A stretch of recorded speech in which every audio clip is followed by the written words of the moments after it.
ನಮಸ್ಕಾರ ಸ್ನೇಹಿತರೆ, ಇಂದು ವೈಕುಂಠ ಏಕಾದಶಿ. ತುಂಬ ಪವಿತ್ರವಾದ ದಿನ. ಉಪವಾಸ ವ್ರತವನ್ನು ಮಾಡಿಲ್ಲ ಅಂದರೂ ಪರವಾಗಿಲ್ಲ. ವೈಕುಂಠ ಏಕಾದಶಿಯ ಈ ಪವಿತ್ರ ಕಥೆಯನ್ನು ಶ್ರದ್ಧೆ ಹಾಗೂ ಭಕ್ತಿಯಿಂದ ಕೇಳಿದರೆ ಸಾಕು. ಭಗವಂತನ ಕೃಪೆಯಿಂದ ಸಕಲ ಐಶ್ವರ್ಯ, ಮನಸ್ಸಿಗೆ ಶಾಂತಿ ಮತ್ತು ಮೋಕ್ಷ ಪ್ರಾಪ್ತಿ ನಿಶ್ಚಯವಾಗುತ್ತೆ ಎಂದು ಶಾಸ್ತ್ರಗಳು ಹೇಳುತ್ತೆ. ಉಪವಾಸ ವ್ರತ ಆಚರಿಸಲು ಸಾಧ್ಯವಾಗಿಲ್ಲ ಅಂದರೂ ಪರವಾಗಿಲ್ಲ, ಮನಸ್ಸು ಶುದ್ಧವಾಗಿದ್ದರೆ ಸಾಕು. ವೈಕುಂಠ ಏಕಾದಶಿಯ ಈ ಒಂದು ಕಥೆಯನ್ನು ನಿಜವಾದ ಭಕ್ತಿಯಿಂದ ಕೇಳಿದರೆ ಭಗವಂತನು ಅದನ್ನೇ ಮಹಾವ್ರತವಾಗಿ ಸ್ವೀಕರಿಸಿ ಐಶ್ವರ್ಯ ಮತ್ತು ಮೋಕ್ಷ ಪ್ರಾಪ್ತಿಯನ್ನು ದಯಪಾಲಿಸುತ್ತಾನೆ ಎಂದು ನಮ್ಮ ಶಾಸ್ತ್ರದಲ್ಲಿ ಉಲ್ಲೇಖಿಸಲಾಗಿದೆ. ಹಾಗಾದರೆ ಬನ್ನಿ, ವೈಕುಂಠ ಏಕಾದಶಿಯ ಪವಿತ್ರವಾದ ಕಥೆಯನ್ನು ಒಮ್ಮೆ ಕೇಳೋಣ. ಒಮ್ಮೆ ಮುರಾಸುರ ಎಂಬ ಭಯಾನಕ ಅಸುರನು ದೇವತೆಗಳನ್ನು, ಋಷಿ ಮುನಿಗಳನ್ನು ಬಹಳ ಕಾಡುತ್ತಿದ್ದ. ಅವನ ಅಹಂಕಾರ ಹೆಚ್ಚಾಗಿ ದೇವಲೋಕವನ್ನೇ ಗೆಲ್ಲಬೇಕೆಂದು ಯುದ್ಧ ಮಾಡುತ್ತಿದ್ದ.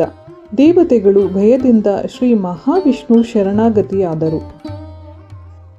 ಮುರಾಸುರನೊಂದಿಗೆ ವಿಷ್ಣುವು ದೀರ್ಘಕಾಲ ಯುದ್ಧ ಮಾಡಿದರು. ಯುದ್ಧದ ನಂತರ ವಿಷ್ಣುವು ವಿಶ್ರಾಂತಿಗಾಗಿ ಬದ್ರಿಕಾಶ್ರಮದ ಗುಹೆಯಲ್ಲಿ ವಿಶ್ರಾಂತಿ ತೆಗೆದುಕೊಂಡರು. ಆ ಸಮಯದಲ್ಲಿ ಮುರಾಸುರನು ಗುಪ್ತವಾಗಿ ಬಂದು ವಿಷ್ಣುವನ್ನು ಕೊಲ್ಲಲು ಪ್ರಯತ್ನಿಸಿದ. ಆ ಕ್ಷಣವೇ ವಿಷ್ಣುವಿನ ದೇಹದಿಂದ ಒಂದು ದಿವ್ಯ ಪ್ರಕಾಶ ಹೊರಹೊಮ್ಮಿತು. ಅದೇ ಒಂದು ಸುಂದರ ಶಕ್ತಿಶಾಲಿ ದೇವಿಯ ರೂಪ ತಾಳಿತು. ಆ ದೇವಿಯೇ ಏಕಾದಶಿ ದೇವಿ. ಅವಳು ಮುರಾಸುರನೊಂದಿಗೆ ಭಯಾನಕ ಯುದ್ಧ ಮಾಡಿ ಒಂದೇ ಕ್ಷಣದಲ್ಲಿ ಅವನನ್ನು ಸಂಹರಿಸಿದಳು. ಆಗ ವಿಷ್ಣುವು ಎಚ್ಚರಗೊಂಡು ಎಲ್ಲವನ್ನು ನೋಡಿ ಸಂತೋಷಗೊಂಡರು. ಅವಳ ಧೈರ್ಯ, ಭಕ್ತಿ, ಶಕ್ತಿಗೆ ಮೆಚ್ಚಿ ನೀನು ಏನು ಬರಬೇಕಾದರೂ ಕೇಳು ಎಂದರು. ಅದಕ್ಕೆ ದೇವಿಯು ಹೇಳಿದಳು, ಸ್ವಾಮಿ, ಈ ದಿನ ನನ್ನ ಹೆಸರಿನಲ್ಲಿ ಉಪವಾಸ ವ್ರತ ಮಾಡುವ ಭಕ್ತರಿಗೆ ಹಾಗೂ ಈ ಕಥೆಯದ್ದು ಕೇಳುವ ಭಕ್ತರಿಗೆ ಪಾಪನಾಶವಾಗಲಿ, ಮೋಕ್ಷ ಪ್ರಾಪ್ತಿಯಾಗಲಿ, ವೈಕುಂಠ ಲೋಕದಲ್ಲಿ ಸ್ಥಾನ ಸಿಗಲಿ ಎಂದು ವರವನ್ನು ಕೇಳಿದಳು. ಆಗ ವಿಷ್ಣುವು ಸಂತೋಷದಿಂದ ವರವನ್ನು ನೀಡಿದರು.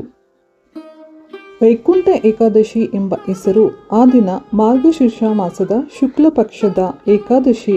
ಅದೇ ದಿನದಿಂದ ಈ ಏಕಾದಶಿಗೆ ವೈಕುಂಠ ಏಕಾದಶಿ ಎಂಬ ಹೆಸರಾಯಿತು. ಈ ದಿನ ವೈಕುಂಠ ಬಾಗಿಲುಗಳು ಭಕ್ತರಿಗೆ ಸದಾ ತೆರೆದೇ ಇರುತ್ತೆ ಎಂಬ ನಂಬಿಕೆ ಇದೆ. ಏಕಾದಶಿಯ ಮಹತ್ವ: ಈ ದಿನ ಉಪವಾಸ ವ್ರತ ಮಾಡುವುದು, ಏಕಾದಶಿಯ ಕತೆ ಕೇಳುವುದು, ವಿಷ್ಣು ಸಹಸ್ರನಾಮ ಪಠನ, ಭಜನೆ, ಜಪ, ದಾನ, ಸೇವೆ ಇವೆಲ್ಲ ಮಾಡಿದರೆ ಜೀವನದಲ್ಲಿ ಶಾಂತಿ, ಆರೋಗ್ಯ, ಐಶ್ವರ್ಯ ಮತ್ತು ಪರಮ ಮೋಕ್ಷ ಲಭಿಸುತ್ತೆ ಎಂದು ಶಾಸ್ತ್ರಗಳಲ್ಲಿ ಉಲ್ಲೇಖಿಸಲಾಗಿದೆ. ವೈಕುಂಠ ಏಕಾದಶಿ ಎಂದರೆ ಕೇವಲ ಉಪವಾಸ ಮಾತ್ರವಲ್ಲ, ಭಕ್ತಿ, ಶ್ರದ್ಧೆ ಮತ್ತು ನಂಬಿಕೆಯ ಪ್ರತೀಕ.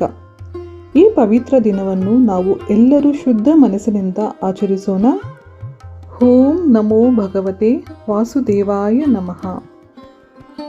ಸಕಲ ಐಶ್ವರ್ಯ ಹಾಗೂ ಮೋಕ್ಷ ಪ್ರಾಪ್ತಿಗಾಗಿ ವೈಕುಂಠ ಏಕಾದಶಿಯ ಈ ಕಥೆಯನ್ನು ಶ್ರದ್ಧೆ, ಭಕ್ತಿಯಿಂದ ಕೇಳಿ ದೇವರ ಶ್ರೀ ಮಹಾವಿಷ್ಣು ಕೃಪೆಗೆ ಪಾತ್ರರಾಗಿ.